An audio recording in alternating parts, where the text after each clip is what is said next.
Hello everyone. As group presentation topic is gas chromatography and this presentation is prepared by Rupesh Jadhav, Soham Jadhav, Bhargav Jagtap, Saili Jagtap and Dhanashree Jamadade. Gas chromatography technique was first introduced by A.T. James and P. Martin in 1952 at the time of the separating long-chain fatty acids. As the name suggests, in the gas chromatography, mobile phase is a gas and the stationary phase it may be a solid or the liquid. Again, depending on the stationary phase, there are again two types, GSC and the GLC. That is the gas solid chromatography and the gas liquid chromatography. When the stationary phase is a solid, it is the gas solid chromatography, and when the stationary phase is liquid, it is the gas liquid chromatography. Gas chromatography is the type of the partition chromatography. The substance to be analyzed is the partition between mobile phase and the stationary phase. During the separation, the sample is vaporized and carried through the column by the mobile phase, that is the carrier gas. The different components get separated based on their vapor pressure and affinities for the stationary phase. The components toward the stationary phase is termed as the distribution constant, which is also known as the partition coefficient. Following diagram shows how the compound A and B get separated in the gas chromatography according to their affinity towards the stationary phase and the mobile phase. As we see before, there are the two types, GLC and the GSC. Gas liquid chromatography employs the liquid as the stationary phase and is a form of the partition chromatography, while gas liquid chromatography employs a solid surface as the stationary phase and is form of adsorption chromatography. Migration rate of the solids through the chromatographic system relies on the affinities for the stationary phase. Resolution is a function of a differential zone migration rates that separate the zone centers and the zone of a broadening processes that merge the zones. The mobile phase, that is the carrier gas in a gas chromatography, is an inert gas. Thus, the solutes affinity for the stationary phase determines the distribution coefficient. The solutes in gas chromatography moves through the column only if it is a gas. Instrumentation of the GC consists of the carrier gas tank, pressure regulator, flow controller, sample injection port, column, detector, processor signal, outlet, and column oven. Let's see carrier gas supply. Carrier gas supply is the mobile phase in gas chromatography. It moves the sample through the column and interprets the stationary phase, enabling separation of different components in the sample. The common gases used are the helium, hydrogen, and the nitrogen. The widely used is the helium because it is the inert in nature, optimal performance across a broad range of applications. Helium provides a good balance between the separation efficiency and the speed. However, it is expensive and becoming less available. The benefits of the heliums are the offers a good balance between the separation efficiency and the analysis speed. Widely compatible with the most detectors, making it versatile for the different GC application. It works well with the various column lengths and the diameters. But helium is expensive and in recent years there have been concerns about its availability as it is the finite resource. Its availability issue have led many labs to shift to the other gases like a hydrogen. The another gas is the hydrogen. Hydrogen has the smallest molecular size of all the gases, giving it high diffusion rates, which results in the faster analysis times and the improved separation efficiencies. The benefit of the hydrogen is faster separation due to higher diffusivity, allowing for the shorter run times. Higher efficiency, especially in long columns, leading to sharper and the narrow peaks in the chromatogram. Cheaper and the more abundant than the helium. But the disadvantages are the hydrogen is a flammable and the explosive, so safety precautions are necessary, especially in the environments with the electrical equipment. Its reactivity can be problematic in the certain applications, although it is generally inert. Under the GC conditions, not all detectors are suitable for use with hydrogen. The third carrier gas is the nitrogen. Nitrogen is an inert, non-reactive gas, is readily available and inexpensive. However, nitrogen have the lowest diffusion rate among the common carrier gases, which affects the separation efficiency. Advantages are low cost and the easy availability, suitable for the certain types of analysis where high separation efficiency or speed isn't a priority. Disadvantages are the poor separation efficiency compared to the helium and hydrogen due to the slower diffusivity leading to the broader peaks in the chromatogram. Typically results in a longer analysis times and reduced sensitivity for trace level analysis, less effective for the complex mixture requiring a high resolution. The second part of the instrumentation of the GC is the injectors. The injector is the entry point for the sample into the gas chromatograph. It vaporizes the liquid or the gaseous sample and ensures it mixes with the carrier gas before entering the column. The parts of the injector are the heated chamber and the syringe. Because of the heated chamber, the sample is quickly vaporized in the heated zone, usually at the 200 to 300 degrees Celsius, allowing it to mix with the carrier gas. And because of the syringe, the sample is typically introduced using the microsyringe or an autosampler, which automates the injection process for the consistency and the higher throughput. The types of the injection techniques are the split injection and the splitless injection. In the split injection, only a small portion of the sample enters the column, while rest is vented. This is used for the highly concentrated samples. In the splitless injection, the entry sample is introduced into the column, the ideal for the trace analysis where the sample is dilute. The third part of the instrumentation of the GC is the columns. The column is where the actual separation of the compound takes place. The column contains the stationary phase which interacts with the sample components as they pass through, resulting in the separation based on the volatility, polarity, and other chemical properties. Here are the two types of the columns: packed columns and the capillary columns. Let's see in the figure what is the difference in these both. In the packed columns are the filled with the solid particles coated with the stationary phase. They are the typically larger in diameter, usually 2 to 4 mm, and shorter in length, that is the 1 to 3 meters. Packed columns are used in the older system or for the specific application such as the gas analysis, while in the capillary columns, which is also known as the open tubular columns, they are the most common used in the modern GC systems. They are long, thin tubes, usually 0.1 to 0.53 mm in the diameter and 15 to 100 meters in the length, with the stationary faces coated on the inner walls. Again, there are the three types of the open tubular columns: wall coated open tubular columns, support coated open tubular columns, and the porous layer open tubular column. In the wall coated open tubular columns, a thin film of a liquid stationary phase is coated on the inner walls of the column, as in the diagram shows. In the porous layer open tubular columns, a solid stationary phase is deposited as a layer on the walls, and in the support coated open tubular columns, the solid support coated with the stationary liquid phase. The next is stationary phase. This can be a liquid or a solid material that selectively interacts with the sample components. The stationary phase plays a crucial role in the separation process. For example, polar stationary phases separated polar compounds more efficiently. Non-polar stationary phases are better for the separating non-polar compounds. Column temperature.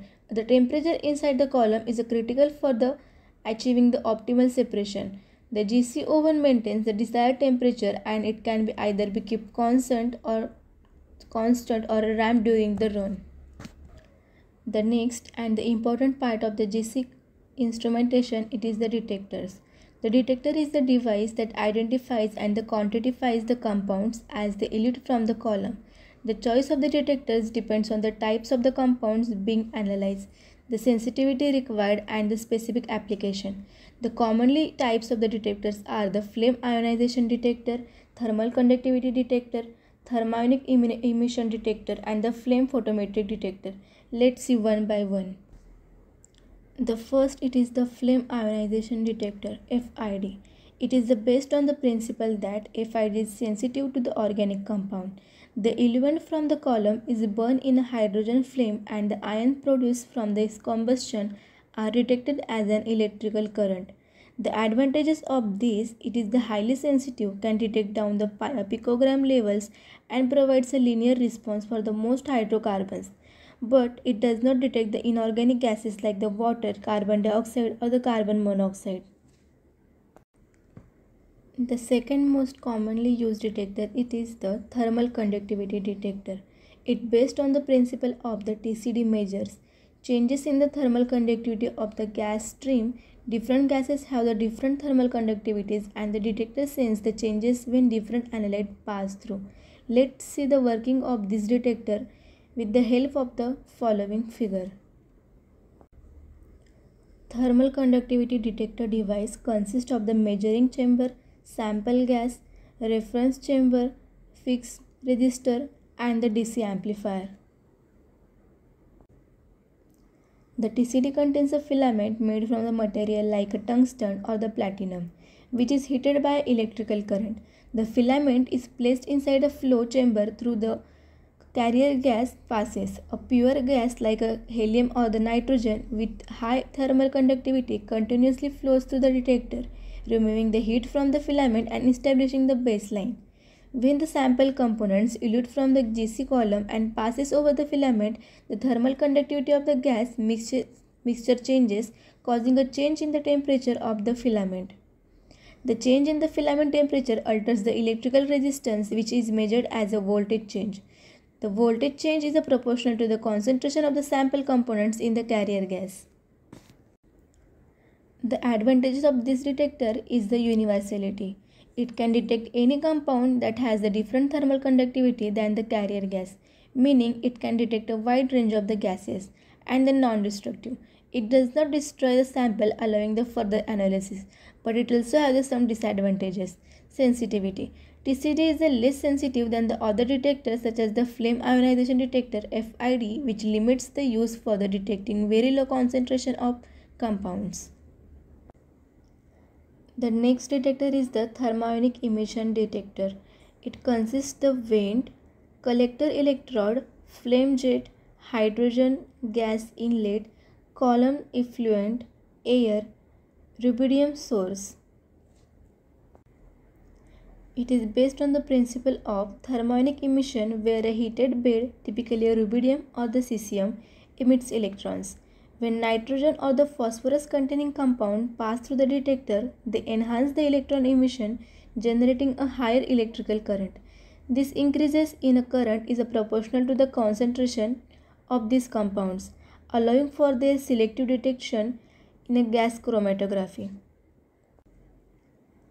This detector utilizes the fuel-poor hydrogen plasma and the low-temperature flame. This flame suppresses the normal flame ionization response of the compound not containing nitrogen or the phosphorus. TED has a very small hydrogen flow and responds well to nitrogen and the phosphorus compounds. It can be made to respond to only phosphorus compounds by increasing the plasma size and altering the polarity between the plasma tip and the collectors. The next detector is the flame photometric detector. It is used for determining the volatile sulfur or the phosphorus compound. The column effluent passes into a dual hydrogen enriched low temperature flame within a shield. The carrier gas is supplied with the air and hydrogen as makeup gases. Only the upper flame is viewed. Phosphorus forms a HPO species as the emitted band emission at the 510 and the 526 nanometer around the sides and the bases of the flame. Sulfur compounds form an entity that emits a series of bands centered on the 394 nanometer, but also overlaps the phosphorus spectrum. FED responds linearly to the phosphorus, whereas its responses to sulfur depends on the square concentration. The sensitivity of the FED to the phosphorus is about 100 times less. The next is the temperature programming. The temperature programming is the method in the gas chromatography that increases the column temperature gradually during the analysis to improve the separation. Steps of the temperature programming consist the three steps: initial temperature, temperature ramp, and the final temperature. In the initial temperature, the oven starts at a low temperature which helps to elute volatile compounds, those with the lower boiling points first. In the temperature ramp, the temperature is gradually increased at the predetermined rate. This allows the separation of compounds with a high boiling points which elute later as the temperature increases. In the final temperature, the temperature is held constant after the reaching a maximum value, ensuring that all components of the mixture elute. The programming rates. The rates of the temperature increases can be adjusted to the optimized separation efficiency. A slower rate gives a better resolution but takes a longer, while a faster rate reduces the analysis time but may compromise separation. The advantages of the temperature programming are improved separation, especially for the complex samples with the components of varying volatilities, shorter analysis time. Without temperature programming, compounds with a high boiling points could take a very long time to elute. Better peak shape. It reduces the tailing for the later eluting compounds, leading to the sharper and the more defined peaks. Let's see the advantages of the gas chromatography. It is the highly capable of detecting compounds at a very low concentration, as low as the parts per billion. It also provides the excellent separation of the complex mixture, enabling the identification of individual components. It also has the short analysis time compared to the other chromatographic methods, ideal for the high throughput testing. It is compatible with the wide range of the detectors such as the flame ionization detector, mass spectrometry, and the thermal conductivity detector for the diverse applications. It allows for the both quantification and identification of the compounds within a mixture. Many GC systems are equipped with the auto samples and the software for the automated, consistent, and the reproducible results. GC is suitable for the analyzing volatile and the semi-volatile organic compounds across the industries such as the pharmaceuticals, environmental testing, food safety, and the petrochemicals. Along with the advantages, GC also has some of the disadvantages. Only effective for the compounds that can be vaporized without decomposition, limiting its applicability, and non-volatile or the thermally unstable substances. Complex sample preparation may be needed, particularly for the non-gaseous or the liquid samples. GC instruments and the accessories such as the detectors and the columns can be expensive to purchase and maintain. The GC method depends on the use of the carrier gases, that is the example helium, nitrogen, or the hydrogen of a high purity which can be added to the operational cost. GC is not suitable for the large molecular compounds, that is the proteins or the polymers are not typically suitable for the GC due to their difficulty in vaporization. Skilled personnel are required to operate the equipment and interpret the result, especially when the troubleshooting is required.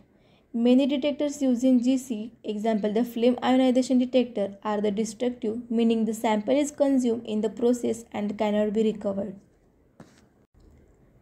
Gas chromatography have the wide range of the application. Let's see some of them as the follow. First, environmental monitoring. Gas chromatography used for the detecting and the analyzing the pollutants such as the volatile organic compounds in air, water, and the soil samples. It ensures the food safety by detecting the contaminants, pesticides, and the additive. Also used for the flavor and the aroma profiling. Gas chromatography is used for the pharmaceutical industry to quality control and the purity testing of the drugs and the identification of the residual solvents in the pharmaceutical products. It analyzes the hydrocarbons in the fuel and oils, monitors the refinery processes, and evaluates the product purity. That's why it is also used in the petrochemical industry. It also detects and quantifies the drugs, alcohol, and the toxins in the biological samples for the criminal investigation. It is also used for the analysis of the biological fluids to detect and quantify the biomarkers, metabolites, and the gases. It is also used for the identification and analysis of the volatile compounds in the fragrances, essential oils, and the cosmetic products. Thank you.